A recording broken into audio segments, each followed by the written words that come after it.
What's up, Juventino? Welcome back to the AJC, your channel dedicated to Juventus. Sadly, we do not have a victory show today. We have a bounce out, a crash out in Coppa Italia, 3-0 at the hands of Atalanta. And I tell you, you got a lot of mixed feelings coming out of this game. And immediately, Vizolai not wasting any time, as some are asking the question, is this an anomaly or not? Well, it feels not an anomaly. We're going to take a look because everybody's got a lot of different feelings about this match, just the performance in general, and even what the problem may or may not be. So we're going to tackle it together. I've got Luca with me here, and Luca, wish it was better circumstances, brother, but it's still great to see you. How are you doing today? It's Friday. So naturally, I'm trying to be positive. There's sun out.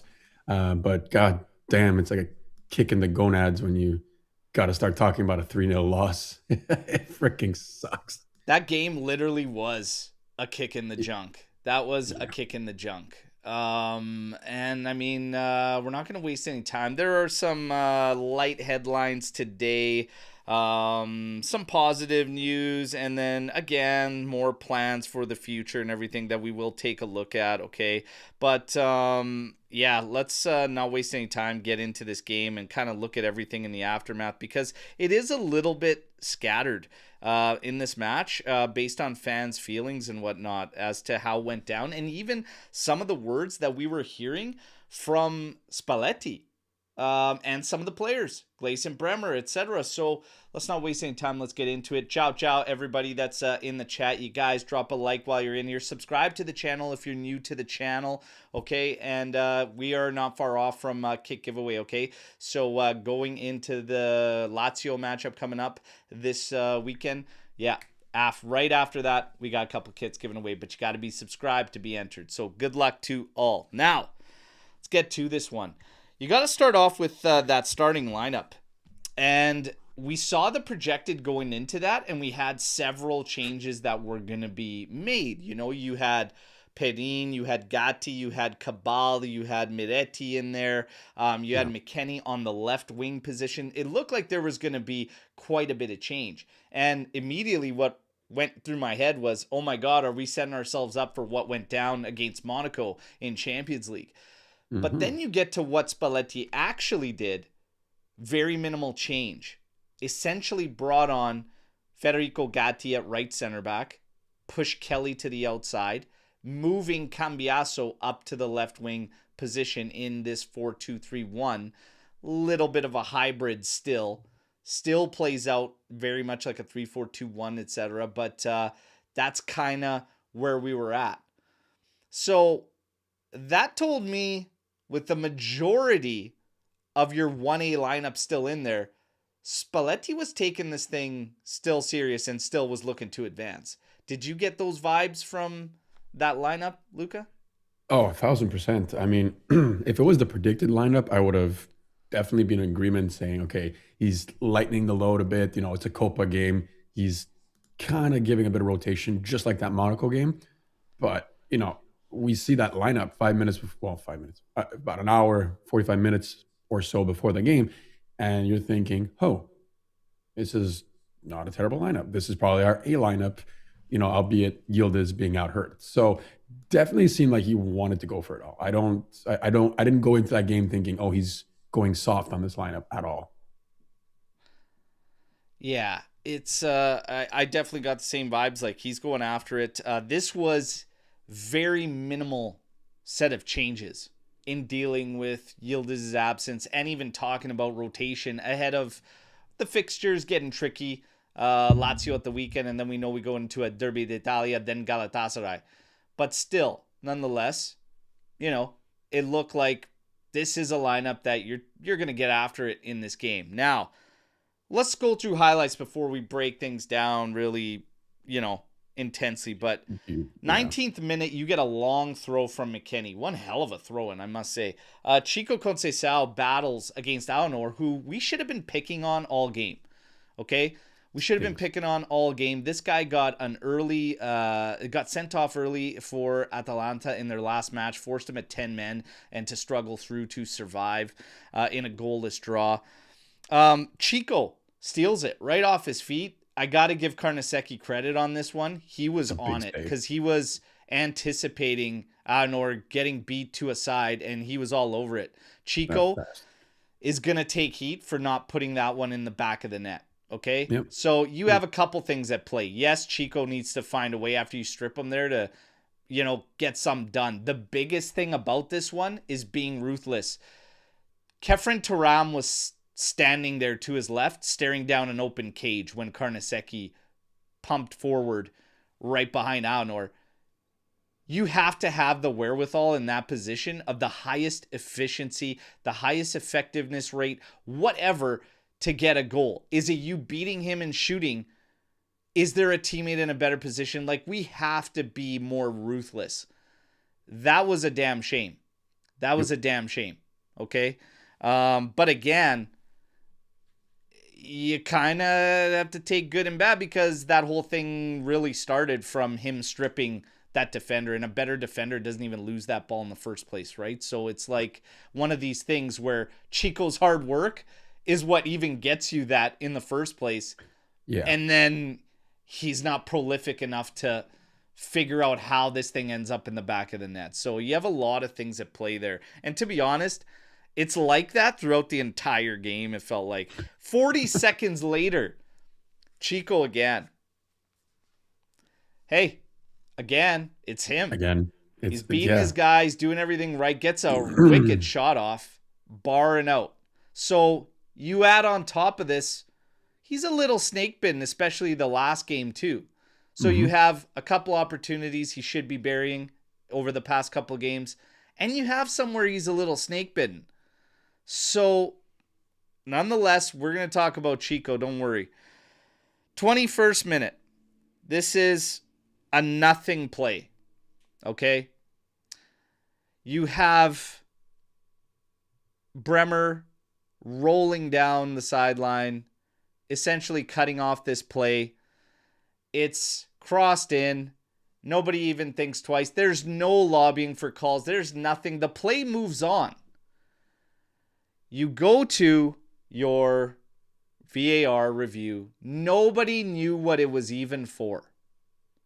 Both coaches had no idea. They go to VAR. Palladino's freaking out saying, what's going on? Is it for us? Is it against us? Heard that. You look back at it. Bremer hits his hand on the cross coming in. Handball, Luca? Look, by the rules of Serie A, it's again, this is Coppa Italia, so technically different league. But by the rules of Italy, it's handball. Do I think it's right? I think that's absolutely ridiculous. Like, the ball wasn't going to some guy who was going to tap it in, if you ask me. That was not going to anyone. And it wasn't like he stopped a goal scoring opportunity. So to me as a defender, I can't stand that. But yes, by the rules that we've been seeing for years now, it's a handball. It's tough because in Serie A, I think there's a real big dilemma on what is natural, what is unnatural in positions of the arm and everything. This ball is like as tight to his body as possible. Nonetheless, I mean, by the letter of the law would be a handball. We usually go to our AJC arbitro for this one, and he approached this one a little bit differently this time around. And what he did was he asked two of his friends who are also officials, who also, by the way, support Serie A sides that are not Juventus. And it was actually split between them. One said yes, penalty. The other said no, penalty. What did the AJC arbitro say? Sadly, by the letter of the law, handball. So split decision, 2-1, handball. This was unfortunate, and this is really, really bad because it played to Atalanta's hand. But Scamacca steps up. He buries it. It's 1-0. And this complicates things for Juventus because we knew it was going to be a tight game going into this one. Atalanta's been playing tight matches. They are not conceding a lot of goals. And then you get to This and them getting a gift on a nothing play, this complicates matters for Juve. And there's been a trend, if people have been following, where Juve play much better and almost a different brand when they're either level on the score line or in the lead. Yeah. And there is this urgency that can bring forth anxiety that you can almost feel and see in the play. And that's kind of what I was expecting to happen, but I thought we could still power through because we did see some nice passing sequence, and like, we weren't playing terrible by any means. We did not play a terrible match. Did we dominate? This is where the differences come in, but let's continue on. 32nd minute, a corner goes direct to David. He does a wonderful turn here, slots it inside to McKennie. I don't know why either one of those guys didn't think to shoot. And again, going back to this word, ruthlessness, but neither one does. McKennie looked like he was trying to slot it over to Gatti, who was free and clear at the side. In the end, it's cleared. You get absolutely nothing out of it. And this is what I saw with a lot of our game. You have a lot of these guys that were getting cute yesterday. And it started to give me vibes of something I didn't like, previously with this Juve's getting too cute. Need to be killers. Need to be ruthless. Yeah. You don't need that extra pass. You don't need that extra touch. Get it done. That's what that play gave me vibes. The half ends there. And I gotta say, I was thinking about a change. And it would have been Cambiaso. Because for me, there was not enough coming there. It was just flat. It was flat. Yep. This guy's going to look for a cross. 9 times out of 10, he's already moving backwards in anticipation of just a pass back and us recycling the ball. If there was any change I was looking to make, it was probably Cambiaso. Were you thinking anything along those lines at half, Luca? I can't say I singled out Cambiaso only. I would have thought either him or Gatti, or basically one of the guys in the back line, and go to that usual formation, just slot Kalulu back and maybe bring on someone more offensive. That's definitely the first thought I had. But I was surprised not to see it. Usually Luciano, like, he's gotten into this pattern of late that if he sees something not working, especially by halftime, like, he makes that sub. He doesn't hesitate. So I'm surprised that he didn't change anything. I guess he wasn't mad with what he saw. We did just go down by 1 penalty and we did have multiple chances. So I think even as a fan, I saw it as, okay, this game's still here to be taken, just ramp it up a bit. Like, we're there. We're at the finish line. Yeah. But yeah, I'm surprised he didn't make any subs at half. And I would have been fine if you wanted to move Cambiaso to get another attacker on and taking Gatti off. I'm fine with that too. Mm-hmm. But I wasn't fine with Cambiaso's offensive output or what he was contributing to that. That's the part that was kind of bothering me. All right. So I'm fine with a guy that wants to do the cross thing and play the cross game. That's cool. But you need another element up top there. So you kind of needed something. I was also okay if you found a way to get Miretti in and push McKennie higher up so you have 2 strikers. True. So just get him further up all the time, but not in a false 9 thing. Let's get to the second half. A whole lot of nothing to start off this second half. Like, I'm talking nothing. Useless possession. 64th minute.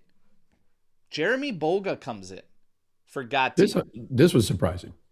And you know what? Well, because we've been hearing a lot of things about, is he ready, is he not, is he ready? Etc. Right. I'm gonna tell you right now, I think Boga ready. looked pretty good. And I was excited to see him. I think he can help the cause down. That's, again, we'll get into that.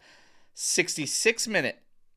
McKennie spins and fire. And by the way, might I add, 60th minute to 72nd minute was the only time in this match, me personally, nobody has to agree with me, or you can all agree with me. Either way, it doesn't matter. Okay, I'm fine with it. No, I'm fine with it. We don't have to agree. That's what You makes don't have to. shit Oh, yeah. interesting. That's the only time in this match I felt we were actually on top of Atalanta. Actually on them. Okay? You finish with one opportunity through that 12-minute stretch. And it was this. McKennie collects the ball in the area, spins and fires. He Wide. almost had it. He Okay? almost had that. That's literally it. 74th minute. David out, home in. That one was fucked up to me. That was giving up the game, in my opinion. I thought David was playing a good game. I did not see him as a problem. And I would have looked to support that, get more bodies forward, etc. That one, I didn't understand. And even McKennie going up solo for the remaining period as this false nuevo, I didn't like. I gotta say, 74th minute, you also had Cope Miners in for Locatelli. You might as well set up shop, guys. We're looking to Lazio. I mean, it's weird because, again, Spalletti's had this trend recently where if he sees that we need a goal, like he will go all out on the offense. Like he'll pull the mids. He'll pull like both Thuram and Locatelli and leave like either just Meretti or even Adzic as the only mid and then just stack our forwards. Like we've seen that countless times. And I've seen it in the comments and even in our chat where the guys are like, who's playing mid? Like what's happening? So it's worked out. I've seen it work, which again, I don't understand how, but I've seen him do this a multitude of times. And yesterday, I don't know what he was doing. He puts on Home for a striker, like, and then you put on Coop for Loca, who Coal Miners comes in. Wave the white flag, everybody. Wave the white flag. That's what happened. That was a shocker. You lose everything. David and Loca were the last two, if you were truly getting after this, that should have left the pitch, in my personal opinion. Fully agree. They were two of the last that probably should have left if you're looking to get after this one. David didn't have a whole lot, though, and still you had four of your main attackers finish without a shot attempt. We weren't doing much for David. The best opportunity he had was Chico blasted across through. He tried to get a head on it, and he got a piece of it, but nowhere near enough to direct it on goal. That thing was a rocket and pretty high. That's all we got for our striker in general.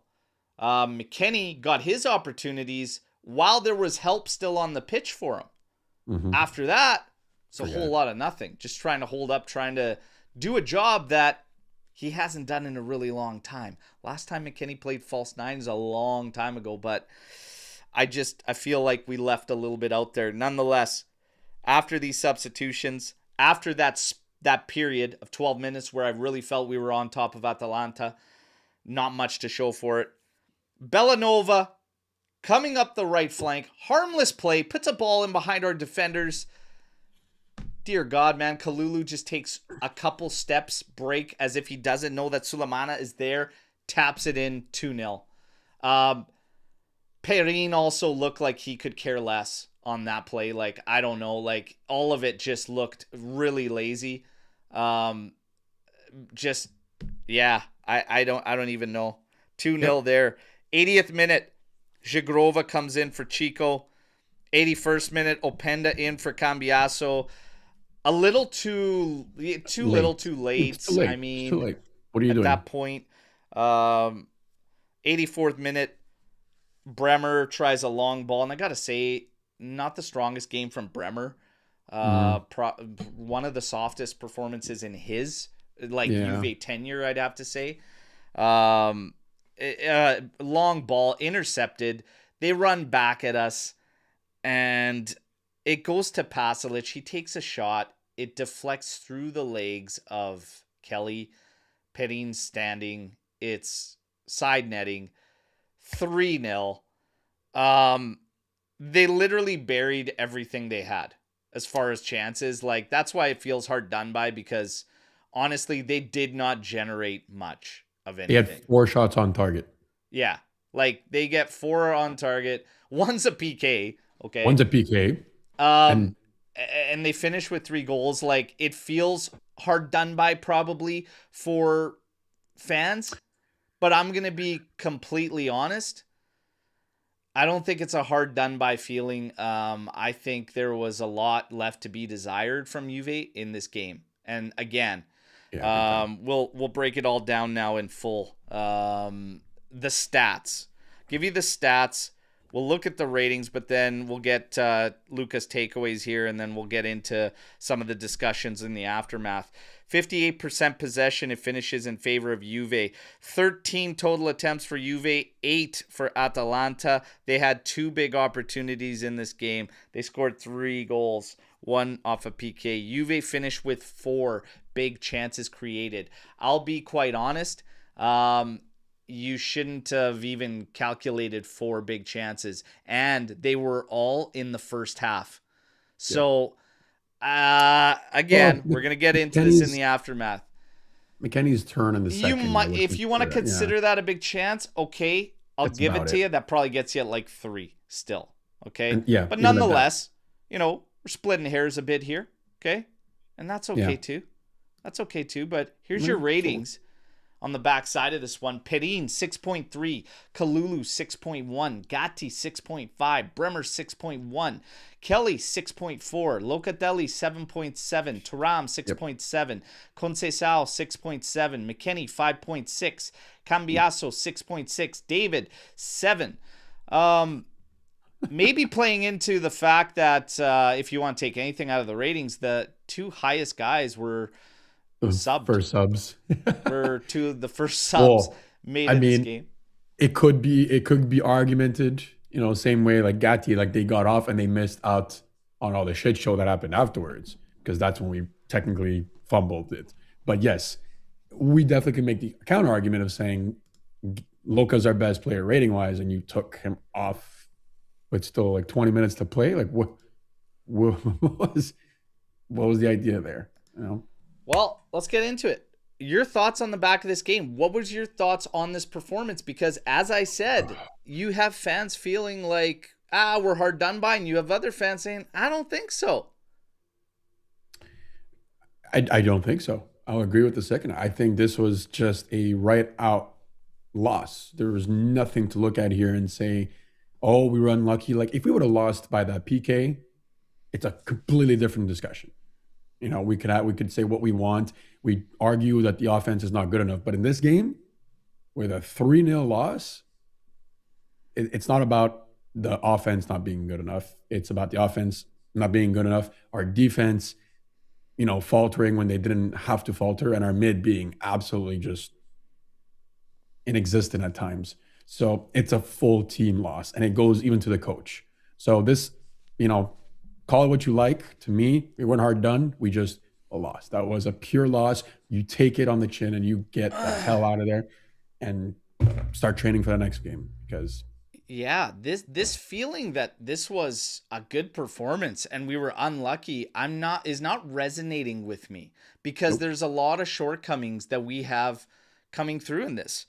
I'm just gonna say this, and this is just me again, but I don't think we played particularly well, to be honest. Nope. I think there was chances in this game, and there were big chances created in the first half. But I still felt the majority of this game was very sporadic for Juve. There was chances coming, like, again, you get one of your best chances to score off a long throw-in from the sideline at damn near half. Like, that's not team play. We had nice passing sequences, but one of the main things that kept showing up throughout this game is a shortcoming that rears its head a lot for Juve, and that's decisions. And one guy, every time the word decisions comes up, we're going to get to that one guy, it always goes directly to this player. However, this was something that was shared across the board yesterday for me. If you're talking decisions, everybody played their part in poor decision making. And like I said, that PK presented a disaster, but you have to find a way through. You have to find a way through. You are not going to get in the lead every match. This anxiety, this urgency that turns into anxiety, you have to channel that urgency. Urgency is great, but it can also be an absolute disaster and a nightmare. Right now, Yep. you have to be able to channel that. It's a different side when the score is level and in the lead, but it's different when we're not. And this is, call it growing pains, call it whatever you want, but it's something that I've noticed. But if you're going to sit here and tell me, like Bremer says, we dominated this game, I completely disagree. I do not believe you dominated. I believe you dominated 12 minutes from the 60th minute to the 72nd minute. And you had one chance to show for that 12 minutes of dominance. The rest of the game was very sporadic. Are we playing long ball? Are we showing nice team play buildup? We had a bit of it all. But in the key moments, there was poor execution. And if you have poor execution and you tell me you dominated, no, you can't. It's And you counterintuitive. definitely didn't fucking dominate because you lost. If you truly Possession dominate, means- you're yeah. going to come out with a dub or at worst in this game, a draw. You didn't really dominate. Karnaseki was not tested. Not to what he should have been. You know, like this reminded me a lot of like our older Juve, like a couple, maybe 2-3 years ago, where we'd get 2-3 chances a game and then we'd hate on ourselves because we didn't take those chances. As of late with Spalletti, we haven't been doing that. We've been taking a lot of chances and actually bearing maybe a small amount. You know, out of 10 shots, we'll score 2 or 3, which is expected with this team as of late. But yesterday, 2 shots on target, maybe 3 real big chances. That's not a enough. domination. That's You not dominated the ball. You could say you dominated the ball. Yeah, But to what that end? is fuck all. That means fuck all in the grand scheme of Exactly. things. No. It's what you do with it. And for me, we were not ruthless enough, and there was poor execution. Now, Yep. Spalletti clearly didn't care about this match. Do you believe that? That was something No. that was put out there. Not one bit. I mean, his subs really sucked. I'll admit that. But I at no point did I look at his subs and say, he doesn't care. No, I think it was just like he went about this the wrong way. I think the starting lineup was fine. Should have been okay, right? That already gave us the sense of he wants to win this. It's a cup. It's another tournament. Why would he not want to? Right? I don't see any. I don't. That argument holds no water to me.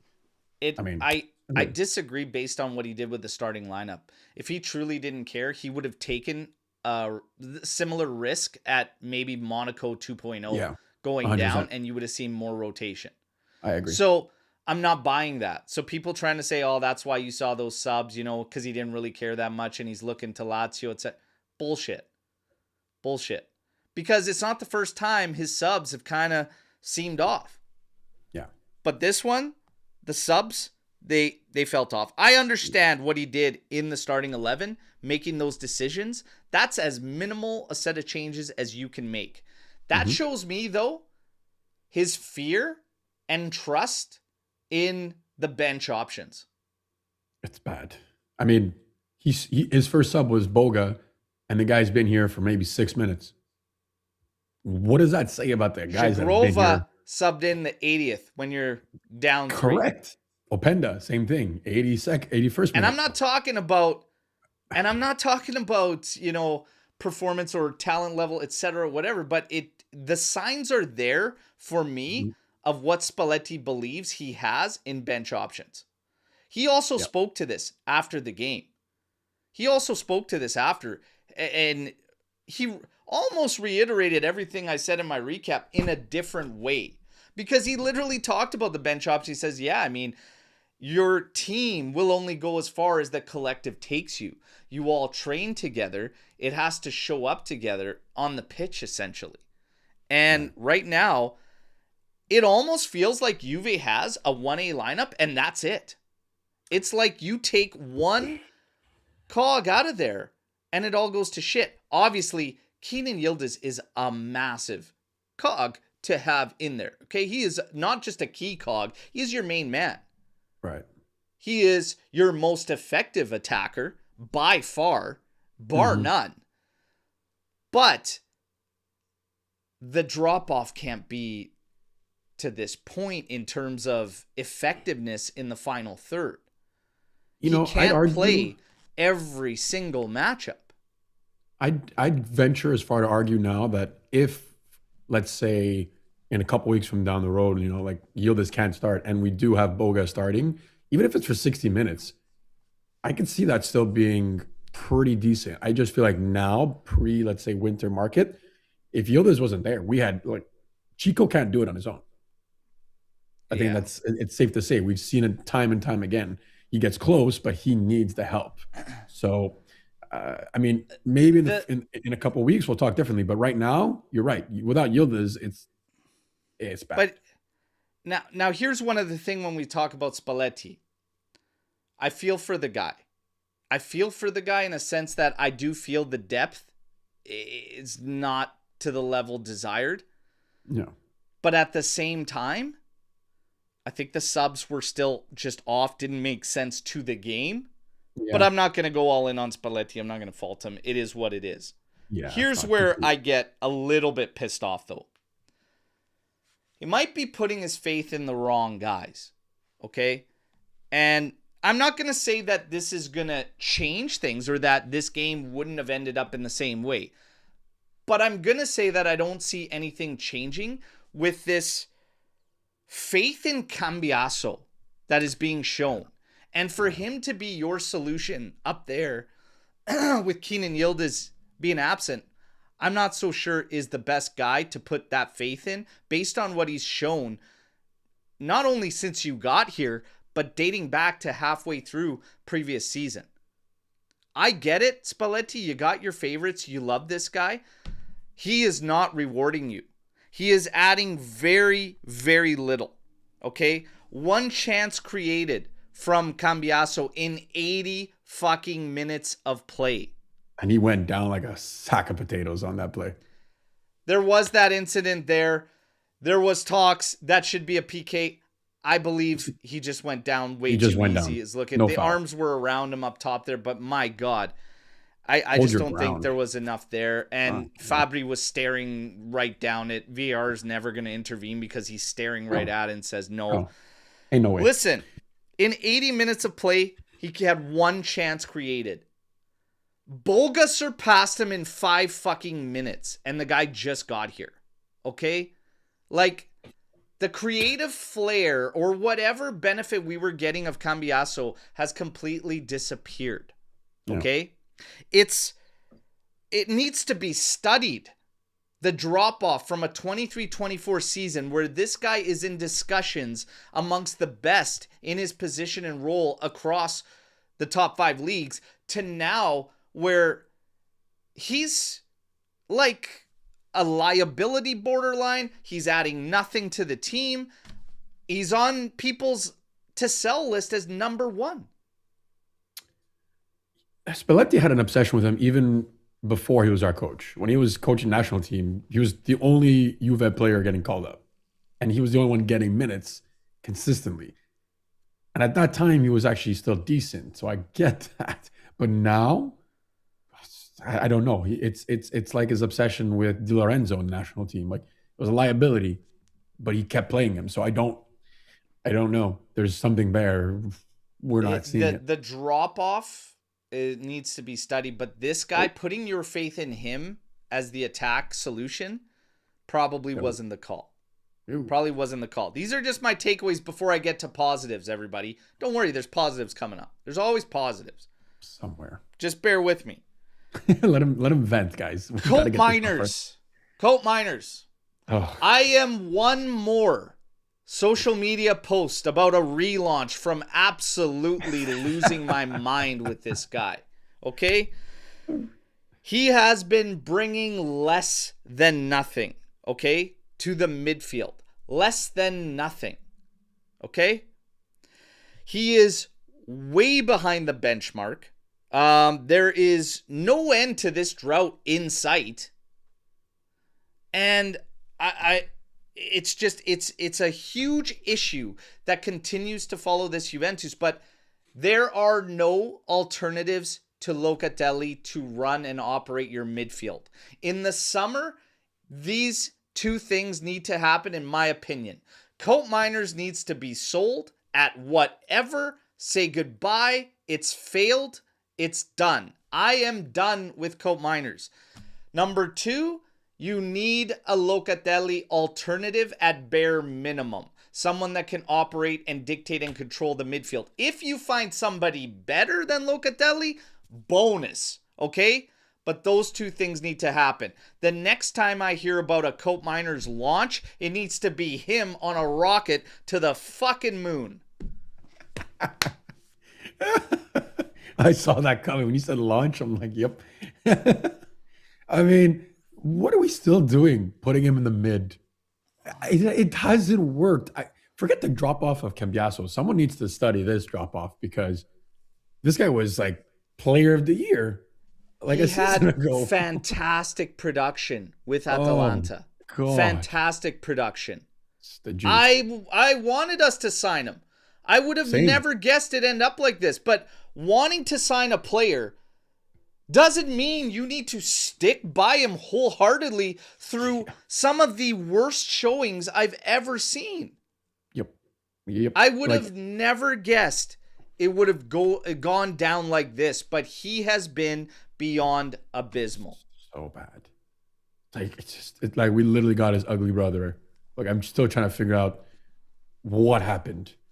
What happened? Like he lost his mojo. Did someone go back in time and steal it? Like I don't know. No. That's I'm not buying the system player thing either because he played everywhere in the midfield there. Everywhere. And he advanced midfield. He played as a second striker in games for them and produced. He played everywhere there. I'm not buying the system thing. He is just simply flat out failed. He has failed. Yep. The only spot 100%. he resembles an actual player is at left center back. And I'll be quite honest, I'm starting Kelly over you regardless. Yep. This summer, Villa. And find me somebody else besides Loca that can operate and run a midfield. But this gets into another thing. First off, I'm going to close off on a couple things. One more. Have we lost faith in Mattia Perin? 10 matches, the last 10 matches with Perin in goal, 2 wins, 3 draws, 5 losses. Those are not good numbers. Holy shit. Look, I've lost some love for the guy because of his recent nonsense of wanting to leave. But like I've always liked him. I always thought he's been solid when called upon, but those numbers are just hard to ignore. And I don't know if that's just on him or him working with the defense or both. But goddamn, if at this rate, like just sell him too in the winter in the summer and just promote one of the younger guys or look elsewhere because it's funny because earlier in some of these matches started to look at this guy and started to say he doesn't give me the confidence. I was starting to lose that confidence. I say he's starting to look shaky, nervous, like not himself. This is before the whole transfer saga happened in the winter where he was pushing for a move to Genoa, apparently, wants to start. I'm sorry, but man, he is well behind any type of trust. And this is where I feel hard done by for Spalletti. Because when it comes down to even a fucking backup keeper stepping in and showing nothing and just being flat, almost like he couldn't be bothered to be in there, that's a problem, man. And Spalletti has named these guys as keys in the locker room. Perin, he literally named as, one of our leaders. This guy he exudes zero confidence right now. I'm not blaming him for what happened in the Atalanta match, but there is no confidence there, and I have lost faith. And for me, it's Di Gregorio or nothing. And if you're looking at the numbers, it's not even close because Perin, like I said, when you're talking about Di Gregorio, second in clean sheets over 2 seasons next to only Sommer, okay? Has he had some ups and downs, some little moments? Yeah, you could pick out a few goals here and there where you might want him to do better, but it's night and day. And the shouts for Perrin to start, I never bought into. And now, it should never even be considered. I have lost faith in Mattia Perrin. Yeah, I'll firmly agree with that one. It's the first season, I think, in a long time where I could say 100% I think he's out of it. He's done, and I think we should move on. I haven't said that. There was points where I was saying he was better than our first option, but no, it's an interesting downfall. I don't know what it was, but at this point I don't care. Like he talks a lot off the field, and I used to love that. But now, if you're not going to show up on the field, keep your mouth shut. Yeah, so it's just it's one or the other, buddy. It's very, very poor, man. From Perrin, Yep. it has been. Yep. And again, you look at the last 10 matches and that record. I mean, kind of sums it up. Really bad. Holy shit. Kind of sums it up. Now, positive. I thought Boga looks like he can really help out the cause, man. That's positive. He looked good. He looked good. No. Okay. Full disclosure, I was very hesitant, but he looked freaking good. Hey, man, January is about filling gaps. Rentals. You're not building in January. You're filling gaps. Dude, at least I had that. Like, I was like, okay, you know what? Boga looks like he can help. Maybe you find yourself in a situation where you play a 4-2-3-1 and Yildiz might play as a 10 and Boga's on the left. Chico's on the right. David's out there. Who knows? It gives you options. Okay? Gives you options. He was a low risk, low budget, high ceiling risk. Like we saw it in those prices. This could go either really well for us and we could be in a great spot, or it doesn't pan out and we didn't really lose much. You might potentially have a Vice Yildiz for very, very cheap next season. Very cheap. And again, they're already got the headlines about what we want to try and do in the summer and the ambitions. If this guy can prove to be some type of an effective player in Yildiz's absence to give this guy rest so we can have him at the biggest matches and moments for $4.5 million. Hey, sign me the no problem. Up. Oh yeah. So for Boga, it was promising. It was very, very promising, and that's probably where my positives end. Outside of one thing, Locatelli. I will say this. No.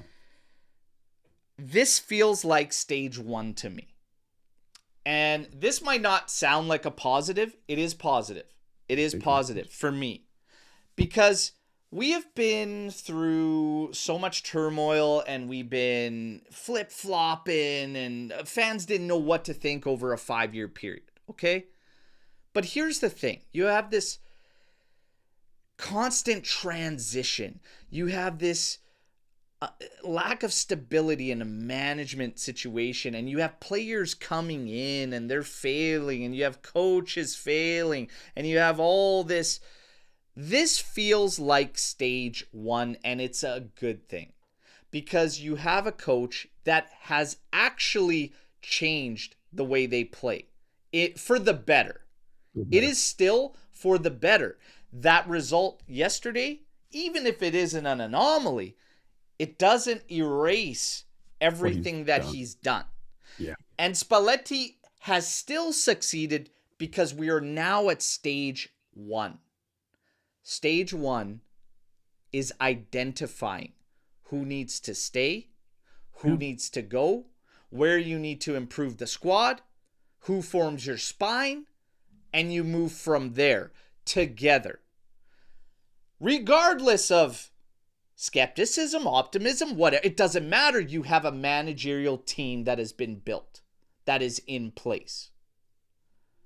Now you work together. This finally is stage 1. And we have already seen signs that the management is ready to work with Spalletti and move forward together. We are finally, ladies and gentlemen, after waiting for years and years and years, at stage 1. We're identifying who can stay, be part of the fight and who needs to go. Spalletti is identifying all of these things for us while doing his best to get us the results we need. Sadly, yesterday was a disaster. We're bounced. We had an easy run to a final and a shot at a 16th Coppa Italia. That all crashes and there's blood on some hands. Not on Spalletti's, though. There are some players, and I've said this countless times, that have been getting by for too long previously without producing to the level required. That needs to stop.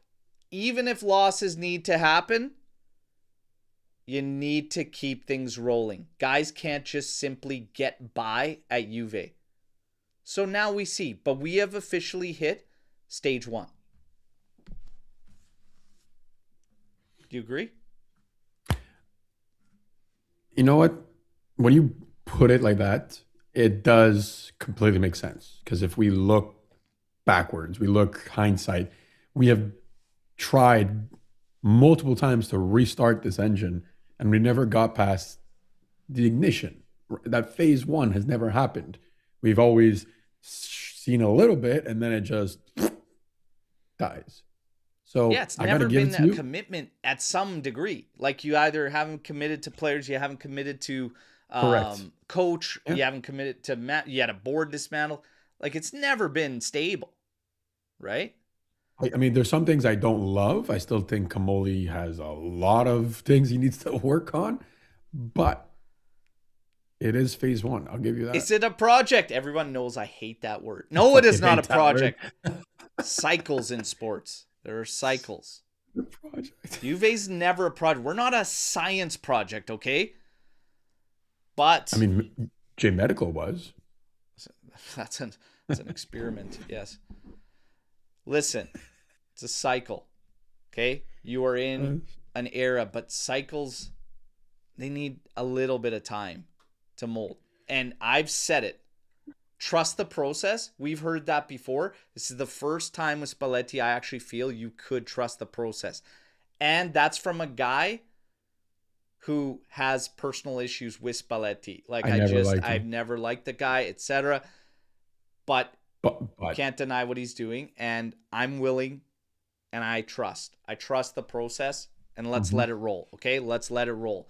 That's a positive in my mind that we finally hit a point where we can comfortably move with a coach and we feel like we can back him and we need to. It's up to the guys doing it. Now, we're going to keep things rolling.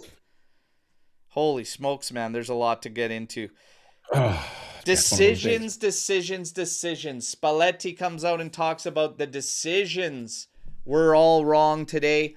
And everybody says it's immediately at Chico Conceição. Chico Conceição taking the constant heat. He is not good enough. He is shit. Chico Conceição is not Juve caliber. Luca, how do you feel about Chico Conceição?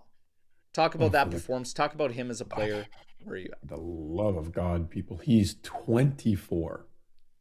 He's 24? I thought he was 22. I mean, chat could confirm this. Pretty sure he's 24. He's young 20s. Regardless. I mean, that's young, especially to me. He's young. He's young, right? And you can make the argument, oh, Yildiz is younger. I don't want to hear that. The guy's young. And he has given and done so much. Yes, is he missing that final little 5 or 10% in his decision making? 100%. But the rest is there. And for those saying he doesn't deserve to wear the sweater, he's overplayed, overhyped, take him off the field and tell me who would you put instead? Please. Yeah. I'd love to see what you guys have. Like 23. People say we wasted money on him. We wasted money on a lot of guys. If you're really going to pick on him, I mean, seriously, you've got too much time on your hands. Look, especially if Cambias was on the field at the same time. I think there's a lot of things at play here. Yeah, he needs to finish a little bit. He needs to be a little more prolific. If I'm going to fault him, there's some faults that he gets from me that actually are shared to other players on the team. Yeah. Pierre Kalulu got in a fantastic position. I don't know how the fuck he got there, but he got in a fantastic position yesterday, right in the box. Turn, fire that thing, test Karnasecki. He toe pokes it across, trying to get it to David with 3 players running back that are easily going to intercept this thing. That's a poor decision. That's a decision he made. You have Kefren Turam in a fantastic fucking spot to shoot the ball. Test Karnasecki. He pops it over the top in tight, trying to hit Openda of all fucking guys. Decisions yesterday were all over the place. McKennie had bad ones as well. I can't hit him at just that when he is one of your main sources for creation, period, on this team. So here's the other thing why I'm willing to double down on Chico Conceição. Ooh. I'm willing to double down on this player, and I'll tell you why I'm still going to back this guy.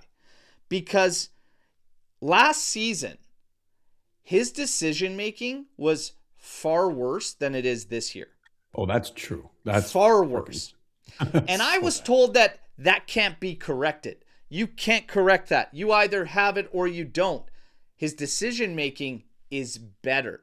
His effective rate in terms of dribbling, chances created, etc., all that is actually better than it was last season.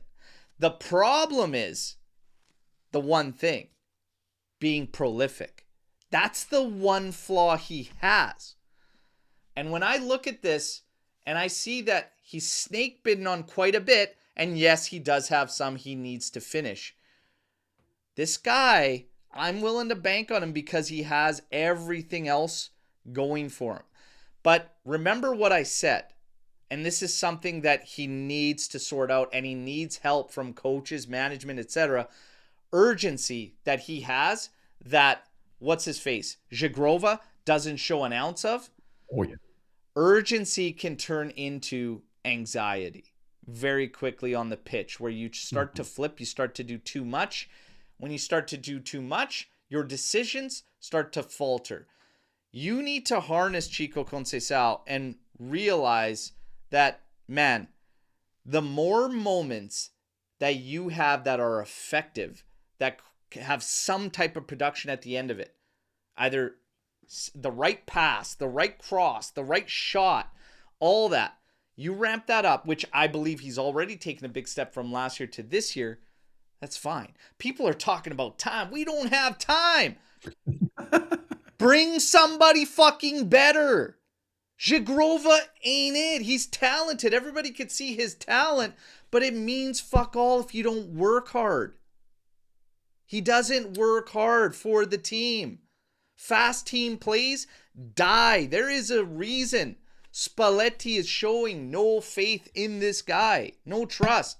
If you're buying the injury thing, then fuck him still, because it's February 6th.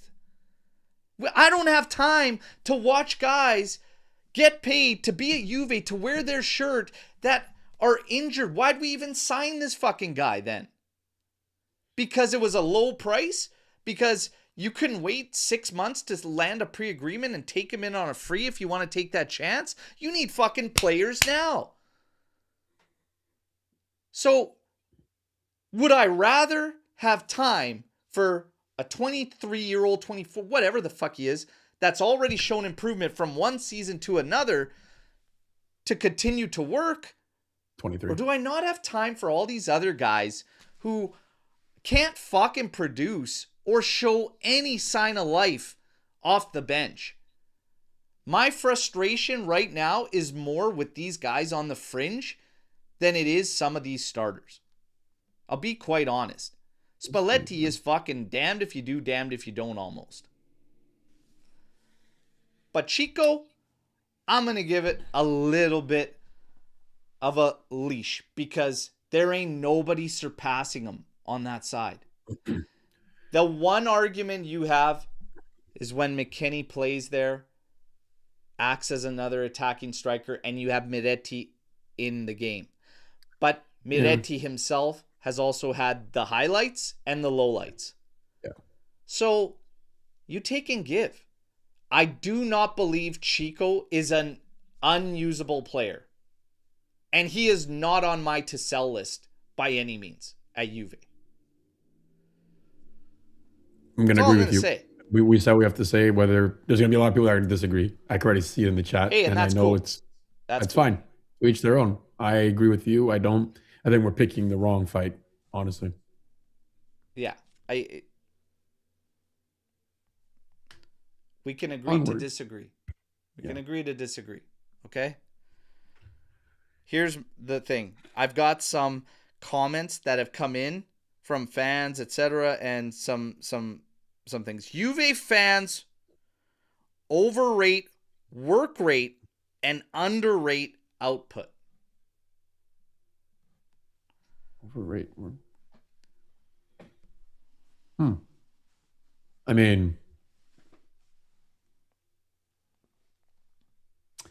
that's a toughie because would you prefer someone who just runs as like with a chicken, like a chicken out ahead, or do you want a guy who just scores and doesn't run? That's a tough one. I mean, it kind of shows you where it's been at. Because if you are looking at a team that has had issues showing up flat to games, etc., it hasn't been a problem since Spalletti's come in. That's true.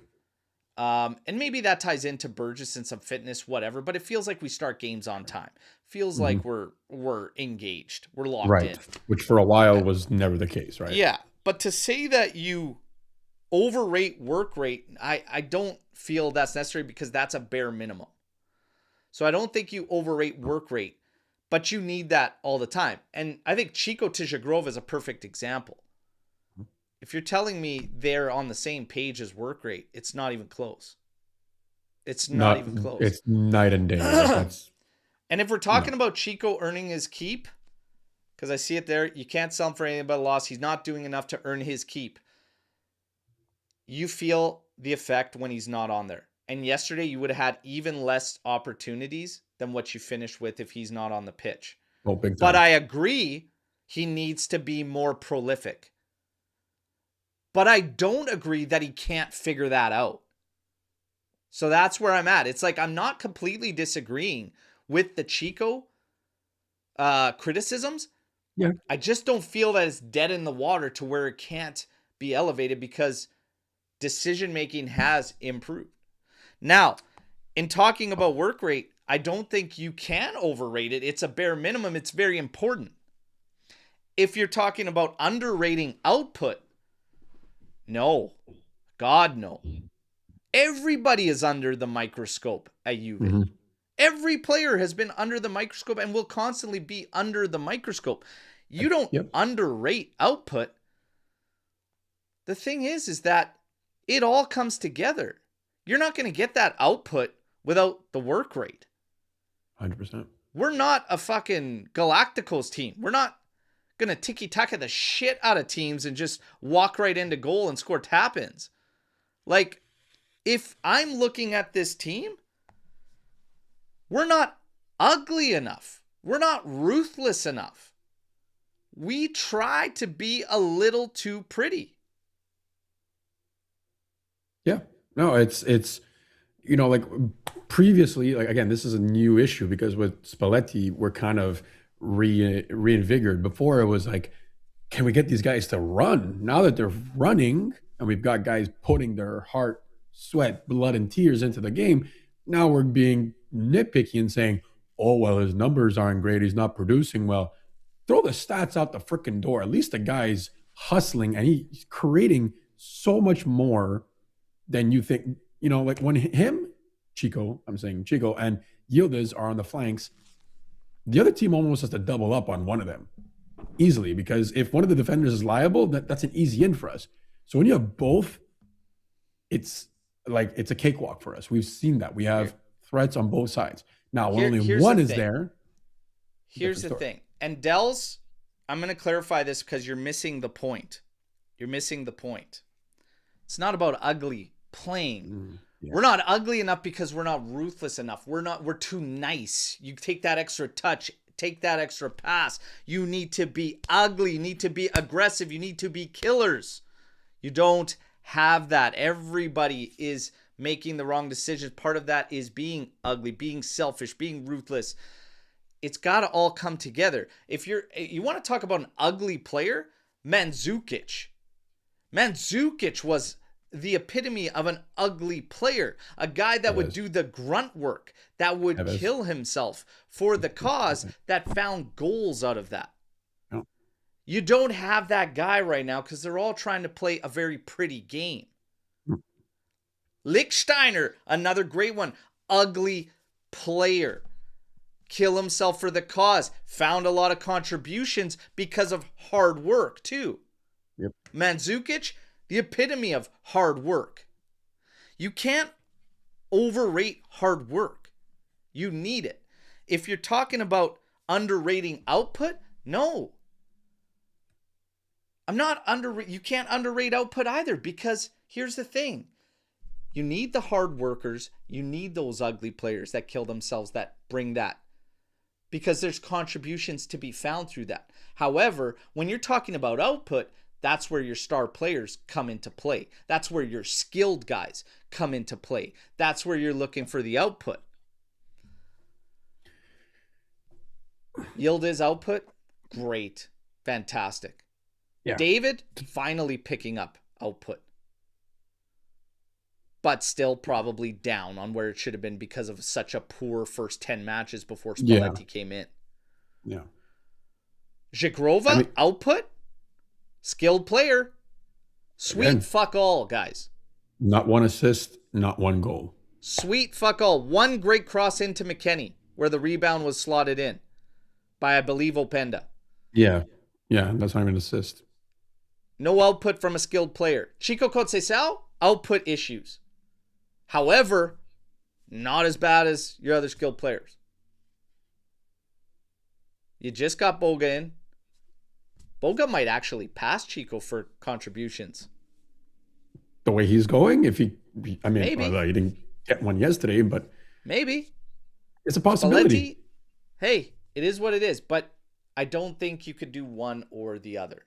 You can't overrate work rate. Like, it's so crucial. And you can't underrate output. The guys need to bury. The guys need to execute. Yeah. Output is part of execution. It doesn't also show up in the stats. That's my whole point with underrating output. False. Because you can have, in hockey, they love to call these pre-assists. You get two players getting assists on one goal. Yeah. But you have a lot of those plays, those scenarios where guys are important in a key move that ends in a goal. It doesn't show up on a stat for them. So you look at goals and assists and you say there's no output. Bullshit. And that's where I have an issue with Chico taking too much heat on this team right now when nobody else is even close to covering for Kenan Yildiz. This argument is very similar to the Locatelli. The same people who dump on Locatelli are the same people that are dump. Like, the numbers might not be there, but you take him out and you see and feel the difference. It's because it's not just stats. It's not statistics. You can't run a football club off statistics, guys. I get it. It's important to score, but goddamn, like, you know what? There's so much that goes into it, and like there's goals more. and assists doesn't tell you the fucking story.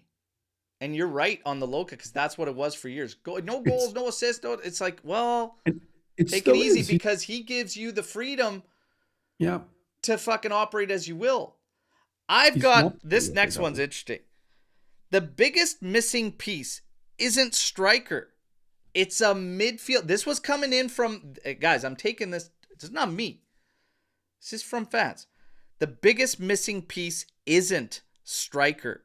It's a midfielder who's a killer in terms of goals and that final ball. Agree 100%. Or disagree with that comment, that take, chat? Luca, where do you stand on that one? Agreed. Like, look, I love our pivots. Loca and Thuram lately have been, incredible. And there's nothing to take away from them. But you put someone in front of them, or even replace one of them with someone who is just able to look up and put the ball in the freaking top corner. Like that's what we're missing. The strikers are there. Like David's ramping up. He's doing his job. Our wingers, when they're fit and they're both playing, doing their job. Our mids are dispersing, defending well. We're missing that one piece that connects them all. Like Luka's doing good. Thuram driving better, but like God, like we've seen in the games where Miretti actually stepped up, that missing link was just there, you know? I gotta say here, okay? This is, you don't have a big man striker. You also Correct. don't have like a true prototypical killer. Like you don't have that. No. But if you're looking at this team right now, like, and again, Thuram, we love Thuram. We went on yesterday saying, fuck, if you're going to sell him, it's a high number because you want to keep him around. Yeah. But you can't tell me that this team doesn't lack a serious killer. Like, you've got Locatelli right now, which gives you so much freedom in the middle of the park to get that guy that can move forward, that can bring you goals and assists. Kind of like the guy we were expecting in Cope Miners that had great numbers for years on the trot in terms of goals and assists, high numbers. You still don't have that guy, and you never had. If you want to talk about strikers, okay, bring in a striker here. That midfielder, a midfielder like that with final balls that can literally break a team apart and goals out of the midfield helps your striker. Big time. I mean, We've McKennie's said this been all kind along, of even with Vlahovic. Like, I mean, at some point you start to look at the chance creation and everything. If you go to Jonathan David yesterday, how many chances, again, were directly to a striker? So if you're telling me now, oh, you need that 9, we don't have a big man 9. But now if you're talking about you need a 9 that's going to create for himself, well, that's not a big man 9. it's not a big, yeah. It's So totally different. we're going in circles now. We're spinning our tails. I just think this is an interesting way to look at it because we haven't had that guy in a very long time. The guy that brings you the goals, that final ball out of the midfield, okay? And you haven't taken advantage of all that freedom Locatelli gives you to get forward. And Thuram, I love him. Bless his heart. Good player, high potential, high ceiling. Yeah. I need more offensive actual prowess there. You need to do more with that. That's a like problem with Cope yesterday. Miners.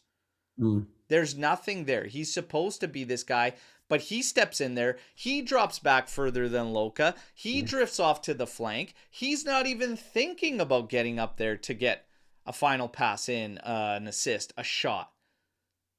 So I think it's a fair shout. And I don't believe that there's this true right or wrong, but I'm telling you, man, like, it would do a lot. It would do a lot for this team. And I think you have options. If you're talking about where would you play a guy like that, you have options. You could still keep your 2-man pivot and play him right ahead of him. technically, yeah. And keep your Yildiz on the wing. Keep your 4-2-3-1. You know? Is Verratti still playing? Verratti, Silva, man. Bernardo Silva. Bernardo Silva would be a great move in the summer. I hope aboard. Juve can land him. I think it'll go a long way.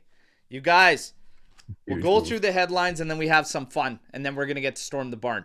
But yeah, interesting stuff all around. Reading about Juve fans' takes and everything. We appreciate all the posts and all love. And of course, everything in the chat. You guys, drop a like. Everybody that's tuning in on your other social outlets, get over to YouTube, subscribe, because that's what enters you in the kit giveaways, okay?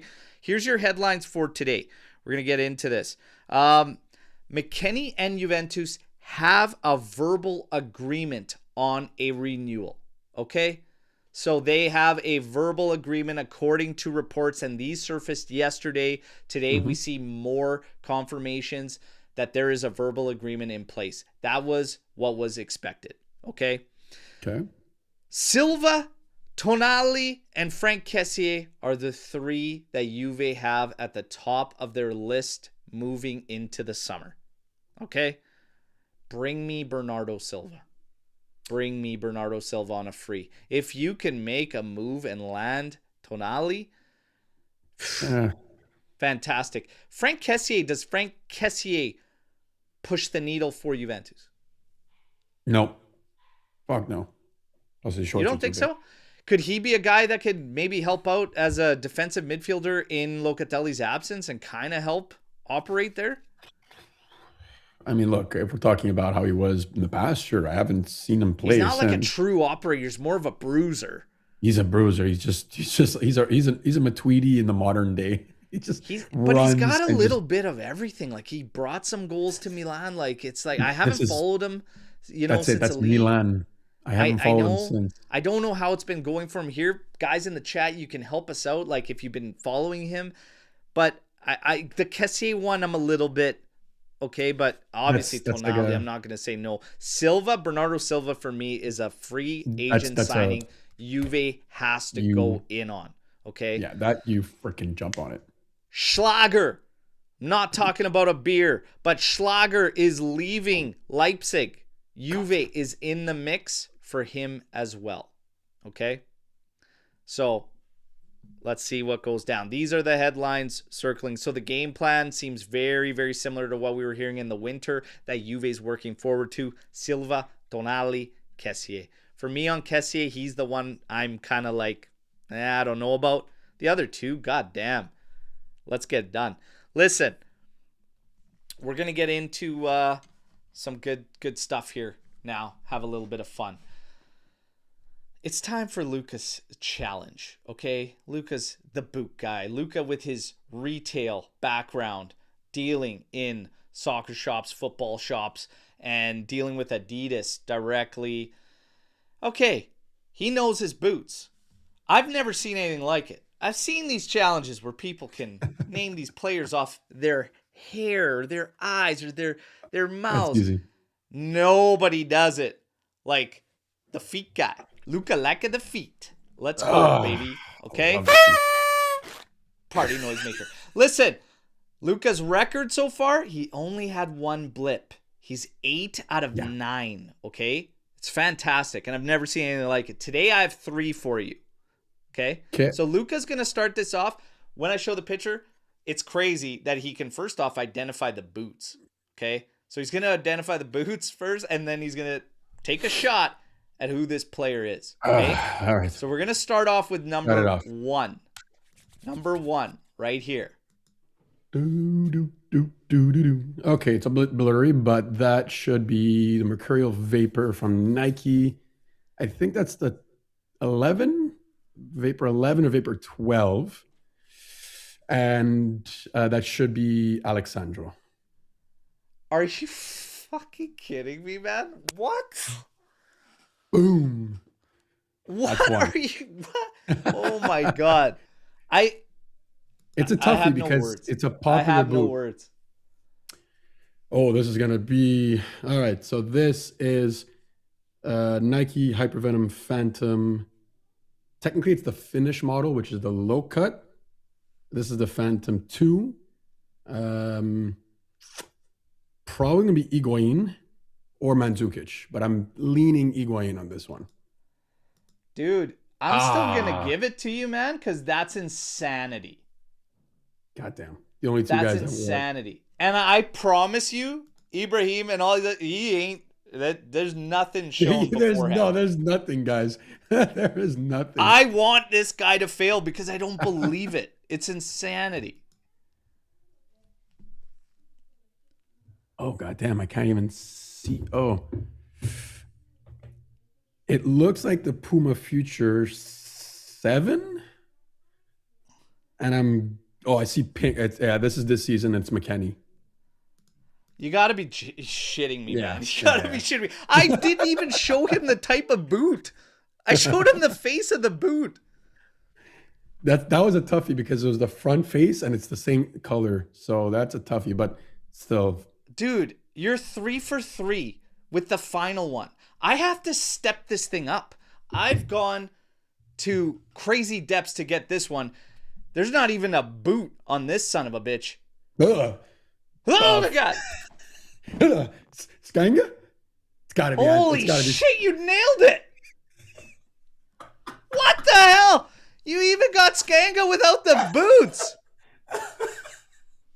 Unbelievable. Oh, shit. It's the hair. It's that black hair, man. Yeah, this is some hairy ass feet, Skanga. Come on, man. Jesus. I smelled it through the screen. Holy smokes. Okay, you guys, we had some fun there. But Luca, you went 3 for 3, man. Let's hear it for Luca. That's insanity, man. So your record now, what, 11 for 12? 11 Incredible. for 12. Never seen anything like it. And to nail Skanga's feet like that, unbelievable. Unbelievable. Come on, guys. We got to have some fun. I know we lost yesterday, but we got to have some fun. So I appreciate seeing the chat, enjoying that one. That's good shit. Good shit. Luca, you're... that's insane, man. I didn't even show you the boots on the last one. Managed to pick it up. That's Mac. That's insane. The foot god, Luca. Honestly, I love all the freaking I think jokes. you were the boot snob is how I came to know you on Twitter. That's how it started. Keep it at the boot snob. That's impressive stuff. The Skanga thing absolutely kills me. Might be one of the funniest moments. Might be up there with Omer and the birds there. But that's pretty damn good. Right away, Skanga. And if he was here, that would have been even funny. Now, oh my God, I'm still laughing about that. Okay, did you text him? We do have, before we get to Storm the Barn, some kit talk. Okay, so Luca's the boot guy. I'm the kit guy. We've got a 4th kit release for Juventus. And there's the man himself, Skanga, surprised by this 4th kit. There you go. Here's a drawn-up version of it. Cue the Juventus rumors with this one. My God, man, you're fueling those guys with the prison stripes here, horizontal. But this takes inspiration from an old school Kappa shirt way back in the day. Not a jersey, obviously, but during very, very winning cycle with Juventus, they had these Kappa, and you could see Lippi there, Del Piero, Tacchinardi, etc. Very successful squad rocking this one, and that's where they took the inspiration. This kit, Luca, if you gotta rate this thing, 1 to 10, 10 being the highest, where are you at? Is this a playing kit, or is this They're going to use this potentially in the match against Como. It is only going to be available in authentic versions, not a replica. So you're going to be spending the big bucks on it if you want it. Yeah. Which I think is silly. I honestly...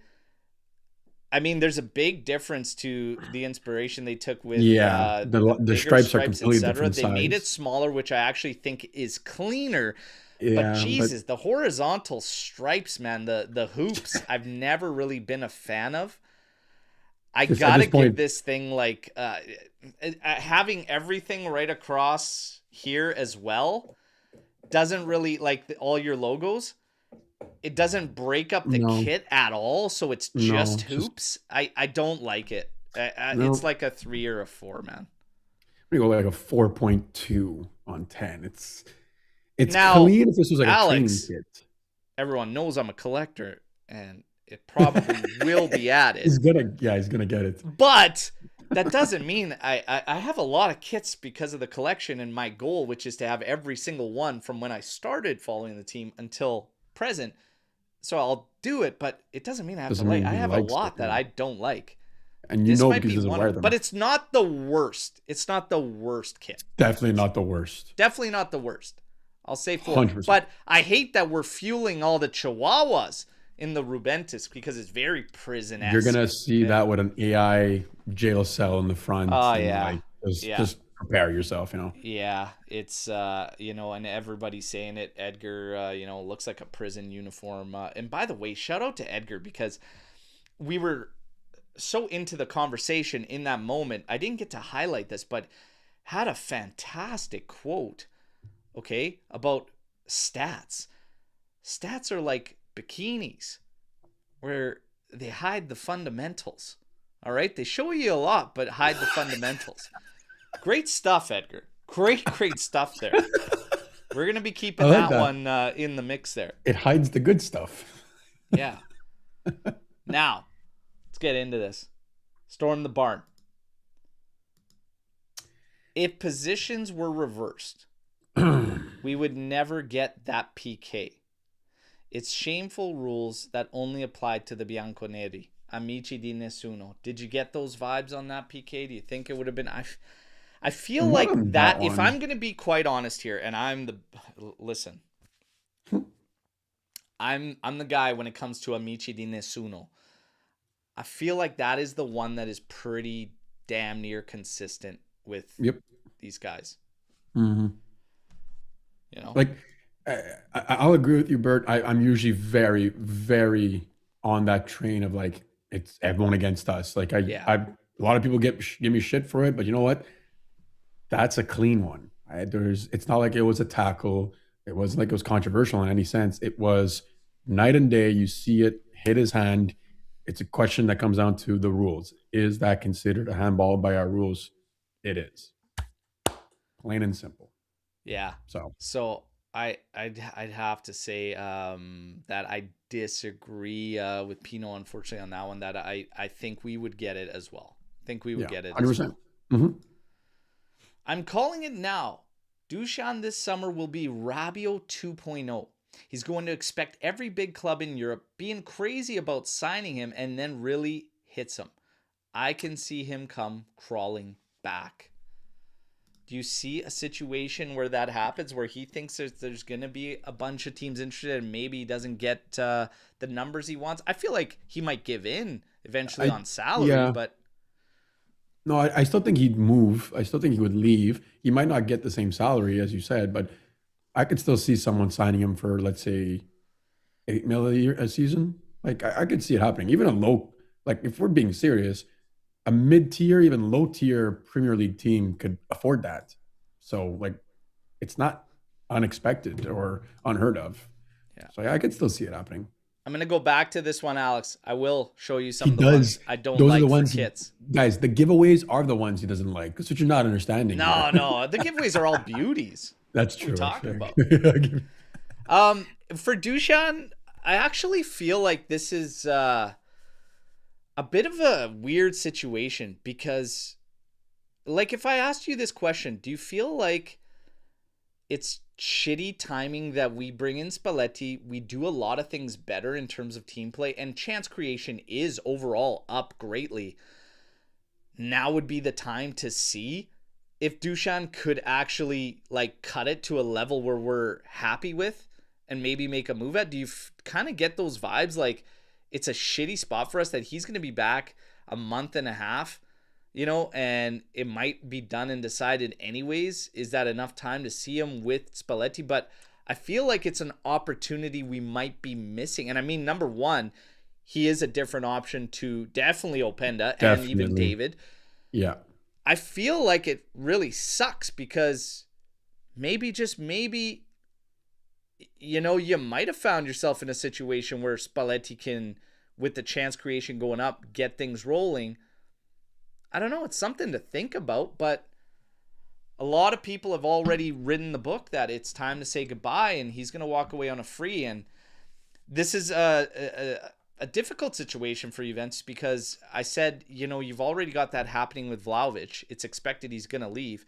You can't have that happen also with McKennie when his value is arguably at the highest it's ever been since he's been here, because these guys leaving on frees, you have to replace them, right?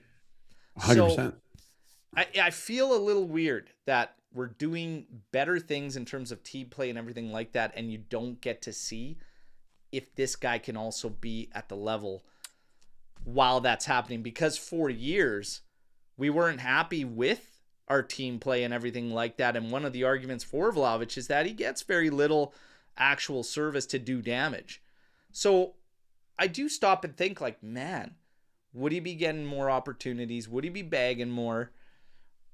It's something to think about. And it's kind of a damn shame that we probably won't see it until it's very, very late, Yeah, which is unfortunate. Yeah. Are we okay with Boga as a sub for our star boy, though? Can he fill Yildiz shoes when resting is needed? I mean, it was a brief cameo yesterday, 37 minutes. I feel like, We getting kind of touched on it. with the amount of work that you're going to need to do to find a guy that's going to be at the level of Yildiz in that position is probably not realistic, because you have to round out your starting 11 to make your starting 11 as strong as possible while making depth available to you. When you're talking about Boga being as good coverage for a start, I actually think it was a very promising cameo. And of course, time will tell, but he kind of caught me off guard. He looked better than I expected him to look for a guy that's been missing in action since late November. 100%. Yeah. I mean, if we can get even a smidge of what he looked like at Sassuolo, like I'm all in. And we don't need the guy to be starting every game. We just need him to take maybe a third or a fourth of the minutes away from Yildiz when we're up 2-0 or something like that. Or if it is, let's say, a midweek game, that's all we need. Like, Yildiz is still young. He's still relatively fit. We've seen the minutes he's put in. We just need someone to take that edge off, because just like Locatelli, this guy can't. They're not built like Kalulu is built. It's simple as that. These guys need a rest. So yeah, definitely. Yeah. Now we're gonna keep things rolling. People are for sure being reactionary about Chico, but to say he's the same level of importance as Yildiz is not true. I favor Moretti over him. More output in less time, much less time. So the difference is that they're very, very different players, and they bring very, very different characteristics to the team and to the game. And ultimately, you have to make it work amongst the entire unit, right?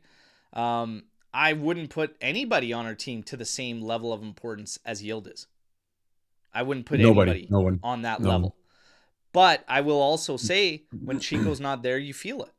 You still feel it when Chico's out. You feel it when Loca's out. You feel it when Bremer's out. And that's more of the story I have coming out of this matchup, is something we've already known. That you have gaps that are there, and you can't keep it level when certain guys leave. Yildiz is one of them. As far as Moretti goes, I'd love to see Moretti in there more, and I'm starting to make the push that I don't think Chico needs to leave the pitch to get Moretti on. I think Moretti can utilize that freedom from Loca and maybe replace Thuram at times and operate from there. I wouldn't be opposed to seeing that, actually. Not a terrible shout. In some games, I think it could be done. I think it could be done. I'll take that over Coop.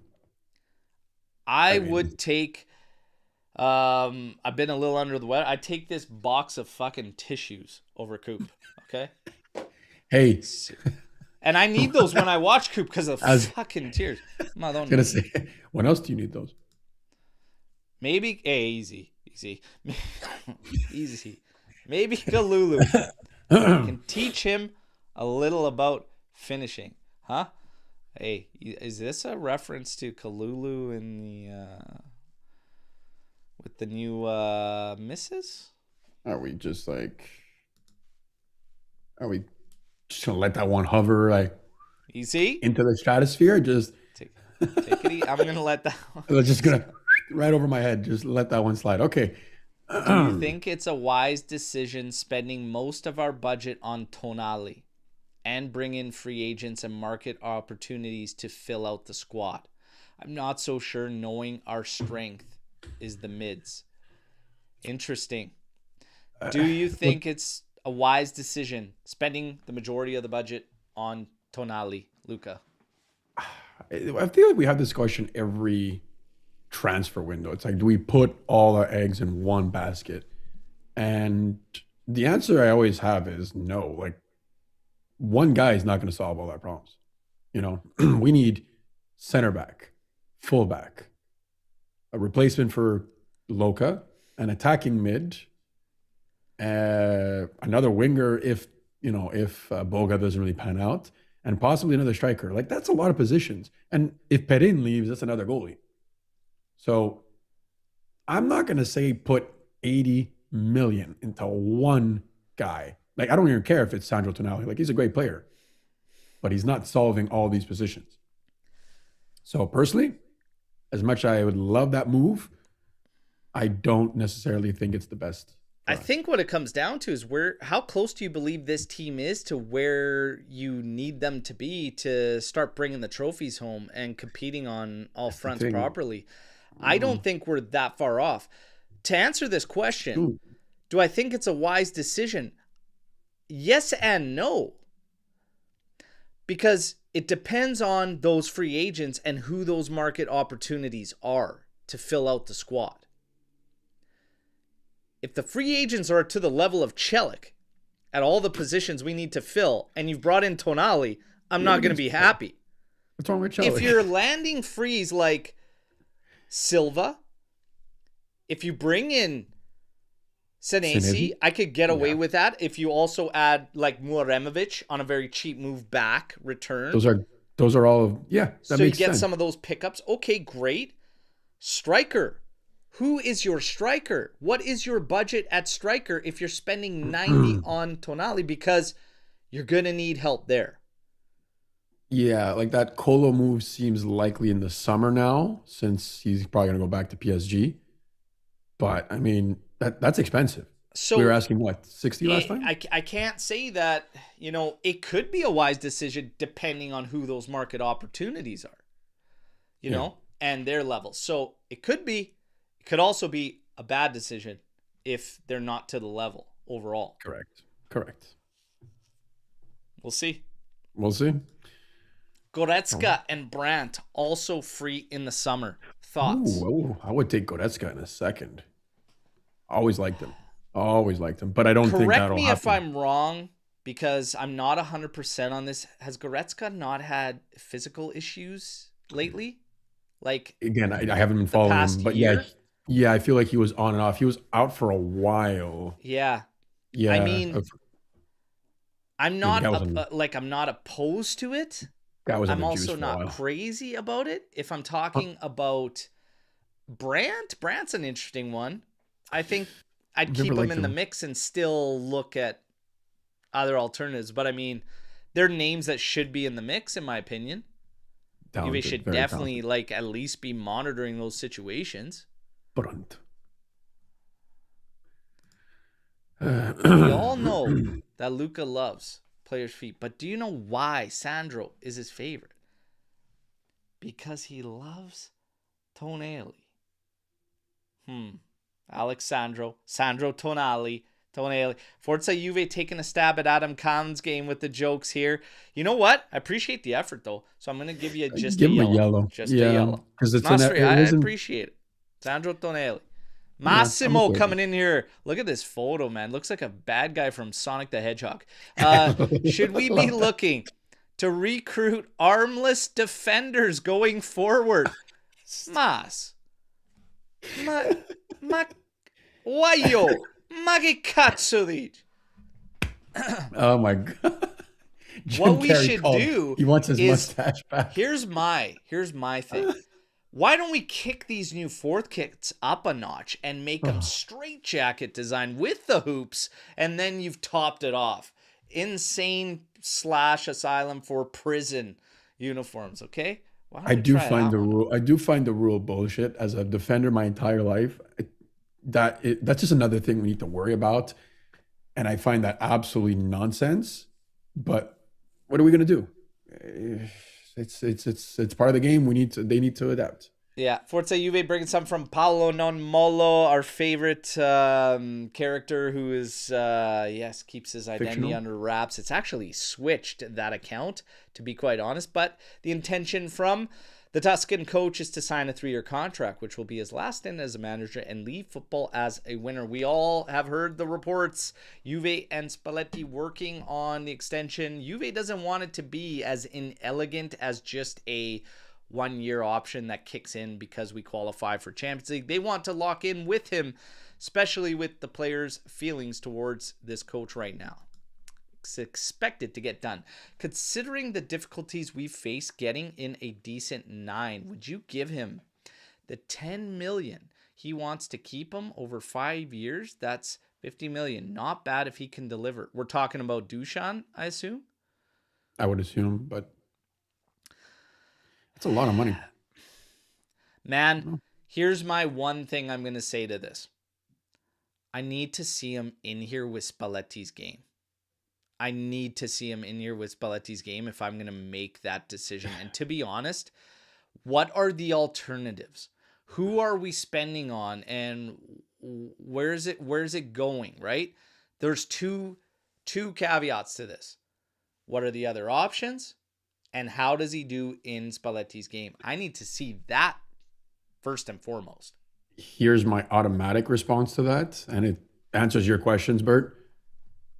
He's not going to be here long enough with Spalletti for it to be a good sample size. Everyone who's Dusan, like pro Dusan, is going to say that same argument. Oh, he didn't get enough minutes. We don't know. Fair, fine. We don't. And then your counter argument is, can we get Colo in the summer? And if we can, then most people will automatically agree that that's the better move. So automatically, I don't think it's worth it. I think let the guy walk. Yeah, it's a tough one. If he wasn't injured, we would see more, but unfortunately, we're not going to be able to. Lewandowski and Rudiger are both free agents. Would you take a stab at either or even both of them for the experience? I would definitely take a stab at Rudiger. Lewandowski's passed. You can land Senesi and Rudiger on freeze? Oh. Yes, please. Yes, please. You could sell the whole back line at that point. I don't give a shit. Like, that would be, I think Rudiger for sure. And to be honest, Lewandowski, you should be looking at that as well. I'll be quite honest. He was already pushing it at Barca. I know, but I'm telling you, for me, Openda's got to go. And you might have to take your lumps. Louis on a free, and you still need to find another striker as well, right? But at that age, at that term, like, Lewis should be, unless he wants to go somewhere and kind of finish, like, maybe he's thinking MLS, Saudi. Yeah. But if he's happy to be like a rotational piece and like offer some support as that experienced guy, I'd look at it. But, I mean, Rudiger's the same thing. They're both coming in with like fitness wise. They're both pretty on and off. So it's more experience than anything. Yeah, but that's why you also have safety nets like, again, Senesi on a free or Uremovic. I think take advantage of that buyback or the release clause, excuse me. That's 50%. How about Nico Paz? He could be a partner for you. Yeah, Nico Paz just will not be an option for us. Simple as that. Simple. Madrid pretty much let that be known to Como yesterday. Like, he ain't going anywhere, lads. We're coming back. Everyone wants to sleep with Sidney Sweeney, but doesn't mean everyone's going to get that chance. So stop dreaming, boys. Next. Luka crushing dreams just like that. Ain't fucking happening. Wow. What do you call a miner that curses a lot? Rudiger. Okay, Adam, come on, man. Jesus Christ. That's forced. That's so forced. But you know what? It's better than the long-winded ones where you didn't have to explain it. So you know what, Adam? No cards. It's a yellow. Okay. No, not even. Today. We're having fun. We're having fun. My God, that was an ugly one for the Coppa Italia to get bounced like that. There was a big discussion about it doesn't matter. It's Coppa Italia. Who cares? And I was very, very vocal about it on the pregame show, saying I don't agree with that because it sets the tone. It's a knockout matchup. It sets the tone for the critical schedule you're about to face, gets you ready for another knockout with Galatasaray. The warnings and the red flags are up for me when it comes to the bench and the option Spalletti has, because this was as little rotation as possible. As little rotation as possible going into this game. Juve took it seriously, and it didn't go their way. And I have warnings up, and I have red flags up, and I think Spalletti, he might have to stop with some of the belief in some of the guys that aren't repaying him. The issue you get into is with these bench guys, they need to show something. They really, really do. Yeah. If I'm going to pick one thing out in this moment in time, those guys need to do more. Every single one of them. Every single one of them. 100%. Because while certain guys aren't elevating their game or improving, what a sad thing to say about like a player like Cambiasso, a guy that in 23-24 was considered one of the best in his position's roles, that right now you might be saying he's the best of the bunch and why he's out of there. And it's like a pick your poison moment. That's a sad story, but it's a reality. I need more. I need more from the guys Spalletti is rewarding, but his lack of faith or belief in the bench, it's evident, and I think it's a big warning sign. So an anomaly or not, sad to say, I don't believe it's an anomaly because you're going to need the rotational pieces to play their part through the season. And Spalletti said the exact same thing yesterday after the match, and I agree with him wholeheartedly. You need more from those guys. So whatever it's going to take, they got to figure it out.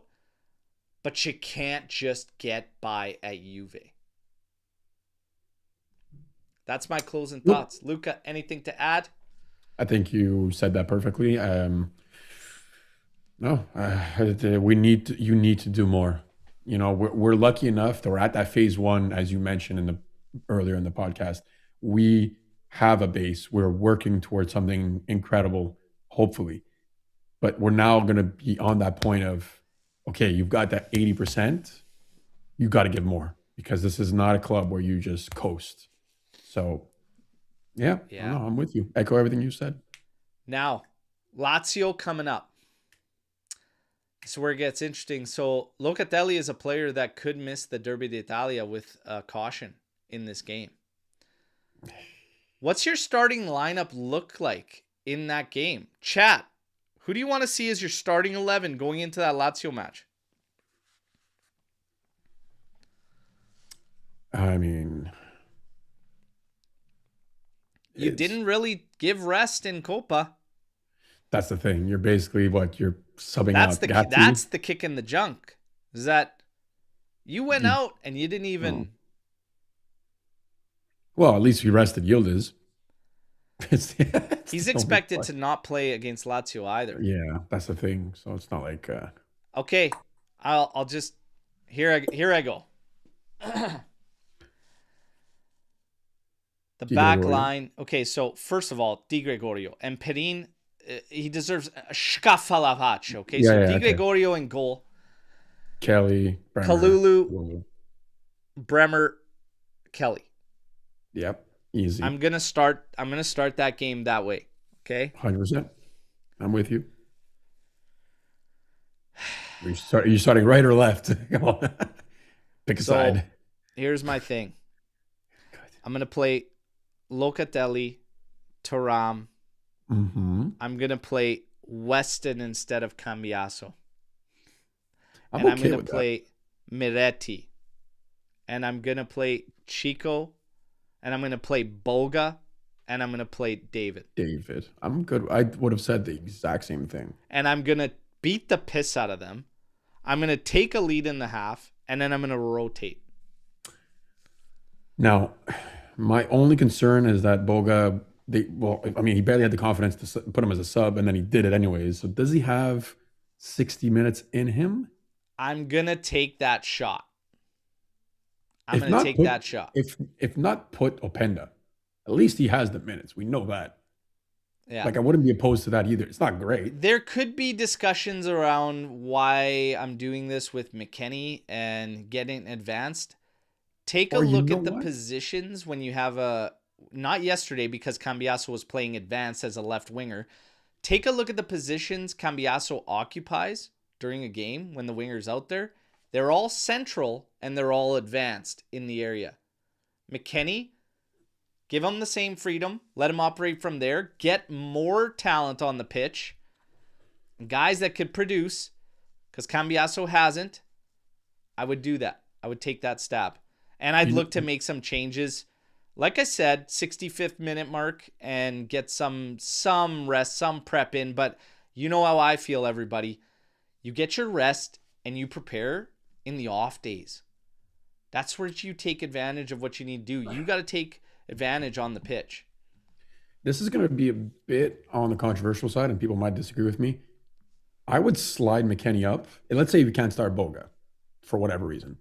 I'd slide McKennie up from the wing, and I would put Kostic on the left. Hey, whatever floats your boat, man. That could work too. And McKennie was actually slated to be next to Miretti playing on the left wing yesterday, and I would have actually probably preferred that. Like, you know, Kostic showed good minutes as a sub, and he's our oldest player, bar none. Oldest outfield player. So he's got the experience. I don't expect him to be perfect. He's not going to be running up and down the pitch, but the guy's decisive when it comes in front of the net. I gotta give him that. He takes those shots, hey, man. and like I'll give it to you. Everyone knows what I think about Kostic, okay? But we gotta light a fire under Cabby. It's not gonna get any better just getting him the starts constantly, okay? Guys, I want to finish on a couple things. I promised Alex P I'd do it. He wants to know the kits I don't like that I have. Okay, I'll show you that. The ones I don't like. Never liked this one. Never liked really? it. Okay, you're really going old school then. That's too. It's too generic. It doesn't, Take out the pumpkin kit. Come on, Halloween kit. Let's go. Take out the Halloween kit. That's a certainty. There's the maple leaf one, which was trash too. God damn, he's got a lot back there. Never liked there this it one. is. There's the Halloween kit. Never That pumpkin. That. I just see Kulusevski in that one. It's awful. Ugh. Never liked this. It's grown on me, actually, believe it or not. That was a good year. Yeah. Grown Still like a hate bad rash. Still hate it, but so it was a winning year. Our last winning year. Those are the main ones I've never really liked. The red one from was it 98? It was like a red kit. Oh, do you have that one? What year was that? Yeah, I don't love that. I like this one better than the white one with the Italians. I agree. But it just red isn't our color, I find. It's just. But yeah. Man. Not many there, you see. Well, there's more. Yeah, no, we could do a whole episode on this, Bert. But yeah, those are just You saw the maple leaf one. Whoa. How can we forget about this doozy? Jesus Christ. I still remember the pitch meeting when I was listening to Adidas present this. And I was like, what? I tried explaining it to you too. What the fuck is this design? I tried getting the message across by text. I'm like, you guys are going to hate this. Is it a volleyball? I don't fucking understand. It's so bad. And the 4XE from Jeep just made it so much worse. Oh, I don't know, man. I don't know. That's up there. Yeah. Those three are up. Oh, but those are some of them. Okay, those are some of the ones in my I do not like list. Well, the cum stain from this year, and it's not great either. Not all of the 271 or whatever are behind me also, so there's others. But it is what it is. You guys still had some laughs, still had some fun, and that's what it's all about. So AJC Army, we absolutely love you. Luca, absolute pleasure today, okay? We are going to be starting a GoFundMe to build up some funds for razors so that Skanga could shave those feet, okay? So we're going to take care of that for the old man Skanga. We can't let our boy go down like that after those caveman feet showed up here today. But that was a good laugh. Good laugh. Guys, you got to have fun. Gotta have fun. We are moving in the right direction. There are going to be growing pains, but it's a trust the process moment. Hey, right now, land some other objectives. Keep pushing forward to the season. Get the improvements, but it's clear, I believe. We saw it in Monaco. We're seeing it again, and it's rearing its ugly head. We need more from... I think we need to go a little bit easier on the starters, and I think we need to get these other guys to challenge them, to push them to get better, to become more prolific. Mm-hmm. There's not a lot of threat from the bench at all. And that needs to change. That needs to change. Spalletti, Yeah. hopefully he could sort this out. He's calling it out. But that's only half the battle. We'll see. We move to the weekend and Lazio. You guys, I'll keep you up to date on the news. And then, of course, Match Day Live. And there'll be a watch along. Luca, pleasure as always, brother. You guys, smash that subscribe button. Hope you found something cool. You want to clip it, share it. We appreciate it all. Till next time, as always, fino alla fine. Forza Juventus. It's on to Lazio.